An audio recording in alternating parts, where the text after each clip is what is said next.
বাড়িতে যদি পনির থাকে তাহলে এইভাবে একবার মাখা সন্দেশ বানিয়ে খেয়ে দেখুন, সত্যি কিন্তু অসাধারণ লাগে। নমস্কার বন্ধুরা, আমি শুভজিৎ আর আমার চ্যানেলে আপনাদের স্বাগত। চলুন তাহলে রেসিপিটা শুরু করা যাক। মাখা সন্দেশ বানানোর জন্য আমি এখানে নিয়েছি আধ বাটি মতো দুধ, তারপর মিষ্টির জন্য ব্যবহার করেছি পাটালি। আপনারা চাইলে এখানে চিনিও ব্যবহার করতে পারেন। এবার পাটালি পুরোপুরি দুধের সাথে মিশে যাওয়া পর্যন্ত নাড়তে থাকুন। অপরদিকে একটা প্লেটে পনির নিয়ে হাত দিয়ে এইভাবে পনিরটাকে ম্যাশ করে নিন।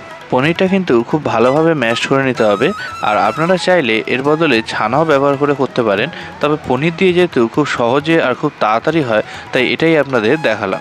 পাটালি দুধের সাথে খুব ভালোভাবে মিশে গেছে। এবার ম্যাশ করে রাখা পনিরটা এর মধ্যে দিয়ে দেবো। ভালো করে মিশিয়ে নেওয়ার পর এটাকে ততক্ষণ পর্যন্ত নাড়তে থাকতে হবে যতক্ষণ এর জলটা পুরোপুরি শুকিয়ে যাচ্ছে। এই একই রকম প্রসেসে আপনারা কালাকাঁদও বানাতে পারেন। আপনারা যদি কালাকাঁদ রেসিপি পছন্দ করেন তাহলে তার লিঙ্কও আমি এই ডেসক্রিপশানে দিয়ে রাখলাম। কিছুক্ষণ নাড়াচাড়া করার পর এর মধ্যে দিয়ে দেবো কাজু আর কিশমিশ।